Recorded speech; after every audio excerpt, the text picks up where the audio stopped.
memo in the packet.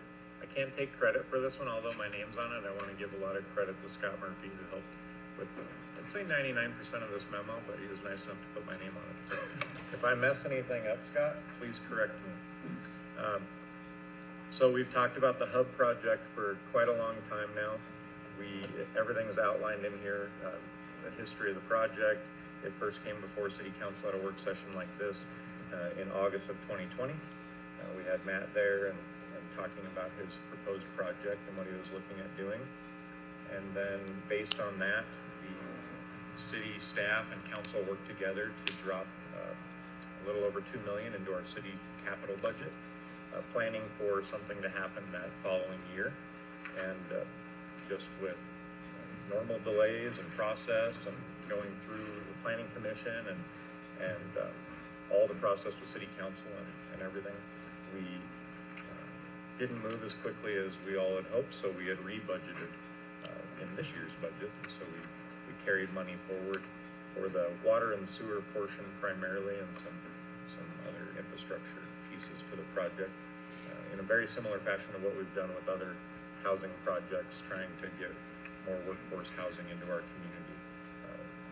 Another one along the same timeline was Kurt Sukup's project at the Colorado Outdoors, the base camp apartment complex, and that's the 96 units that we're all familiar with, and that's coming to fruition. They're breaking ground and getting started on that project. So very similar vein, trying to respond to the 2016 Household Community Survey, where really a top priority of our entire community was workforce housing. We have to do something about workforce housing, and that was 5 years ago. It's only gotten worse. So we talk a lot in the background memo about the need for housing. We're in dire circumstances. We know as a major employer, we know the hospital, the school district, the county, we've all talked at length about the need for workforce housing. So this project, and Matt can correct me if I'm wrong when he gets into what his plans are currently, but all along we've talked about it being workforce, not Section 8, not low-income housing, but workforce housing.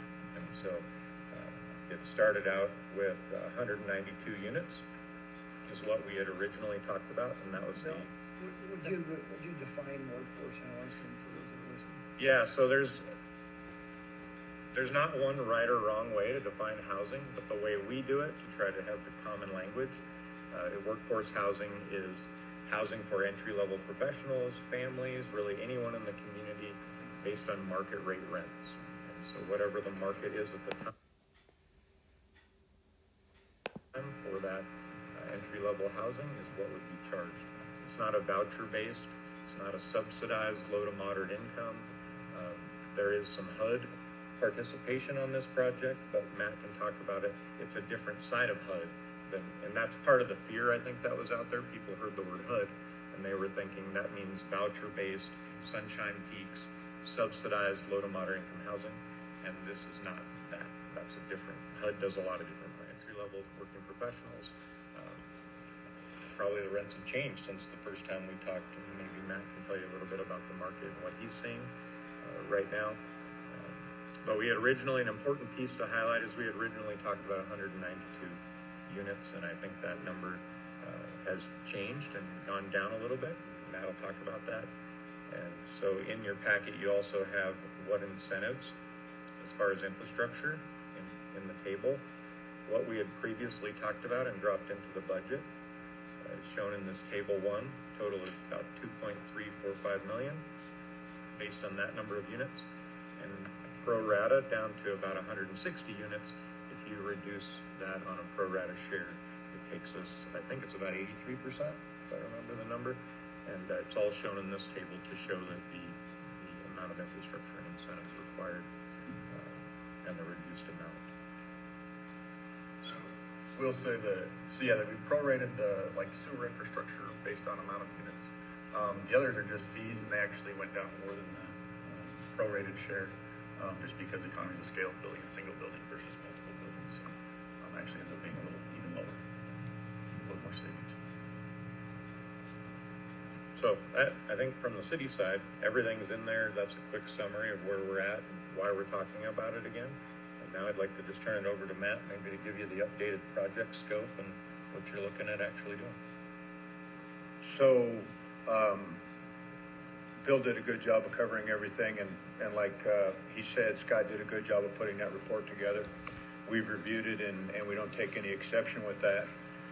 We expect to break ground around February 1st, weather dependent, on the project, the first building. I think our site plan has been approved through the city, and we'll be going in for building permit fairly quickly. And we all know the need for housing, and this just, addresses it. Without being specific to any single demographic, this will just, take pressure off of numerous types of housing and provide more opportunities community-wide. If you break ground in February of 2022, I know it depends is going to be the answer, but when do you think you would finish and this housing would be available to folks in the community to rent? The 100% finish is 22 months, like it's always been. Okay. The one change is that with the single building versus the original multiple buildings, we won't have our first unit available for 18 months. So at the 18-month line, we will start occupancy. At 22 months, the building will be 100%. Miles, I noticed that looking on our packet, that the Exhibit A project overview, you've maintained a similar aesthetic to the prior plan. And it looks very similar in the kind of the upper scale aesthetic for what it's built. I like it myself. Is there a reason you wanted to continue with that? Is there a long-range plan for more of those similar sized and style buildings? Well, long range, we've planned the project to have 3 buildings total, 2 market rate and 1 age-restricted building, a total of 517 units at completion. The aesthetics of the building are identical to the original 21 or 22 building proposal, but we just brought all those buildings together and made one building. And then instead of having the hardscaping and landscaping throughout the project, which is still there to some degree, you can see how the hardscaping is intentionally inside the confines of the wall, so to speak, in the courtyard. Very livable. Very livable. Oh, go ahead, I'm sorry. No, can you just remind me, are these a mix of 1, 2, are there any 3 bedrooms? There are no 3 bedrooms. Okay, so 1 and 2 bedroom places? Correct. Mix of that? Any studios, or do they all have at least a bedroom? They're all 1 and 2 bedroom. Okay. And is there any covered parking, or is all the parking in the hardscape area? There's still, Scott, do you know that ratio? 80? I can pull it up. There's 80 to 90 garages. Okay, because I see garages in the schematic. I just didn't know if that was a for sure or just a. No, that's the real deal. Okay. We talked through amenities too, Matt. So obviously the swimming pool. Was there a dog park, or is that part of the future? Yeah, there's a dog park in there. I don't know where it is, but. Yeah, I think one of those green ones was a dog park, because they're asking about drainage. Right. So that's a pool, not a pond. That blue stuff is a pool. Correct, salt water. And a clubhouse. Primary access is going to be off of 6450, or is Cobble. off Cobble? The on the bottom of that picture, you can see ghosted on there the road coming off of Cobble, and then there's like a circular. That's the main entrance off of Cobble Drive, and then the secondary entrance lines up with Spruce Point.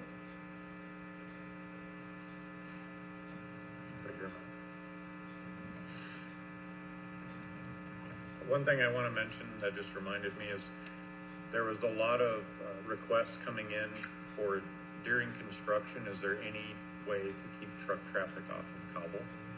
And Scott and the engineers and everyone analyzed it with all the construction people. And Scott, I think, can talk a little bit about that, just to show that we were not able to get that to be a reality because of turning radiuses and things like that. Yeah, so the original request was to the contractor of come off of 6450, so trying to be, in response to that, yeah, we can get the 6450, but they had it all routed going down Cobble, because the corner of 6450 and Chipeta is such a skew. Anything coming southbound, large delivery truck can't make that turn. Northbound is doable, but not the best. It has that splitter island in the middle of it. And so if they wanted to keep it all on 6450, they'd actually be adding more traffic to all of it because they'd have to go down Cobble in front of the clubhouse and up 6450. And that's where we kind of got with them and said, no, it makes sense that if we have to come down Cobble anyway, let's keep it as short as possible and enter. They'll be entering on their primary entrance there off of Cobble. Right here. As their primary construction entrance, yep. There is a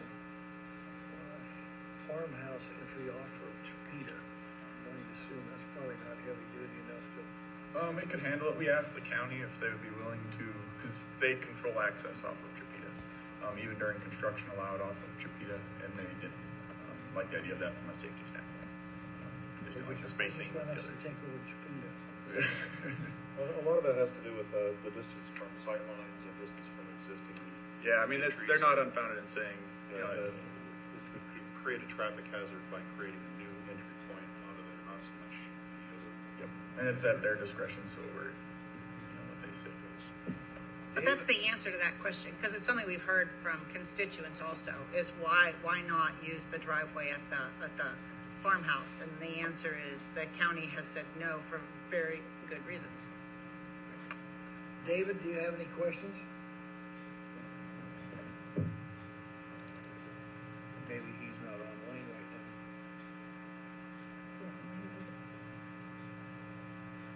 He's driving back from Tucson. So. Okay, Anthony, you got anything else? Not for me. I think David Reed is raising his hand. So he raised his hand, he just needs to unmute. I'm sticking out the So- middle again. While they're working that out, I'll let you know on the parking. So there's, by our code, 240 spaces required. They're providing 270. So 30 additional of those, 44 are garages, 226 are outdoor spaces.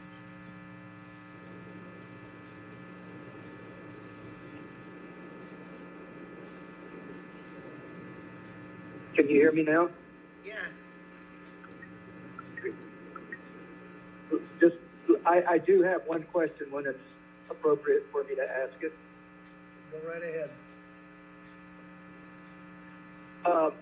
Mr. Miles, can you tell us what, how the amenities for this project differ, if at all, from the amenities that were proposed when you were looking at the planned unit development?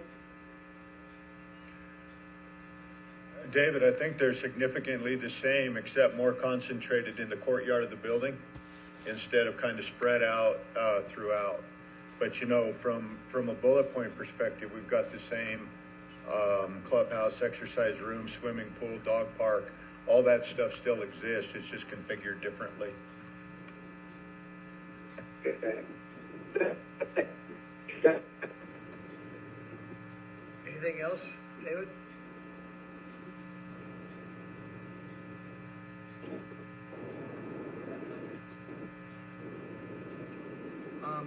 I'm looking here, and I just want to point out that there were changes to the amount of money paid towards contractors based on the number of units. And it looks like a substantial amount, $568,000. Is that correct? Yes, that one was prorated based on amount of units. So I just want to put that out there so the public I can see that we didn't adjust the Yep, all the incentives went down, and the net savings, if you go back to that payment bill, I think it was 540,000 lower total. But I broke it up into the categories because some of those aren't direct costs. Some are just fee waivers, which are pretty typical of any project the city wants to incentivize. We just don't collect the fees. But yeah, the total net difference between the two was 568.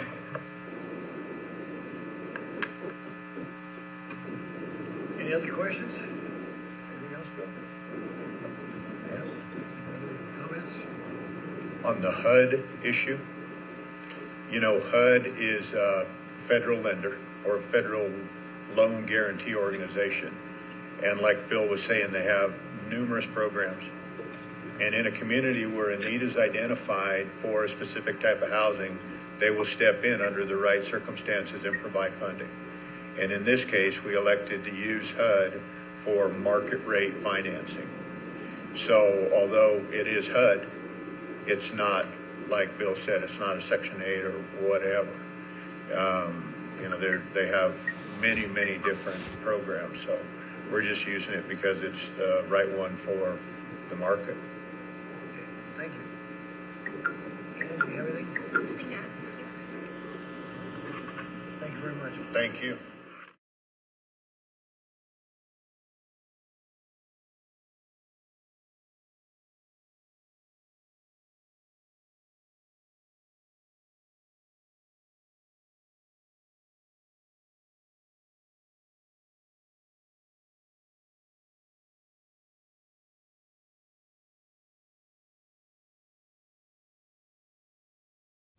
The next segment is pretty interesting because it reveals that the city is seeking to consider and pass a resolution allowing them to spend money on studying the need for housing. So far, all of the housing conversation in Montrose is anecdotal and not substantiated by a proper demand study. Which means we would be providing a matching contribution of up to $47,500. So, in conclusion, this resolution before you allows for the filing of the grant application with DOLA and directs the city manager and staff to perform all necessary steps to execute a grant agreement. Additionally, the resolution commits the city to provide up to $47,500 in matching funds. Thank you for your time. I can answer any questions you may have. I can't answer them.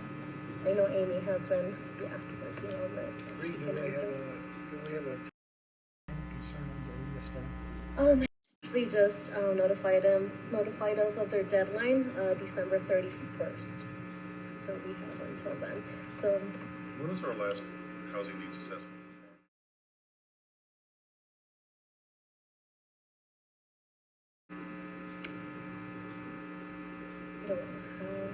Amy, do you happen to know the answer to that? I'm not certain if we have one. We've been too busy trying to get housing to do a needs assessment. Too busy chasing building.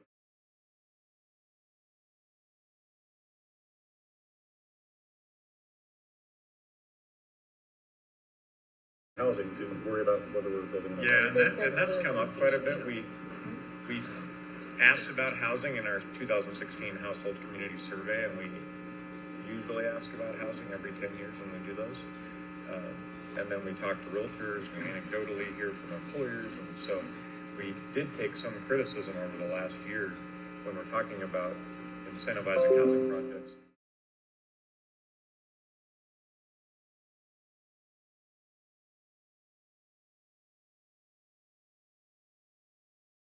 A lot of the questions revolve around, well, what study? Where's the study that shows you need housing? We don't believe that you need housing. It's all anecdotal. And we couldn't really argue that because we don't have a formal study that says it, although we have a lot of evidence that shows. And so having a formal study will just add a little more validation to the issue that we think we already have. I think streets and housing are the number one thing people stop and talk to me about. Since I've started, so for the last 3 years, I've heard of efforts among community partners and lots of interest to do this type of housing needs analysis. It's more than a survey, it's really an analysis of the income levels in our community and therefore the types of rents in terms of number of units that we need. We all know we need more units in Montrose, but how does that break out and where should our focus be in terms of attracting housing and developing housing? This type of assessment will help get us there as a community, and so it's one of those exciting ways that the government is proposing to use funding for communities to do this type of work, and so we're eager to now jump on board and try to use that funding that's available to do this needs assessment that has been talked about for a number of years. Is this grant to do a needs assessment, or is this grant to develop strategies to promote the development of affordable housing? It's a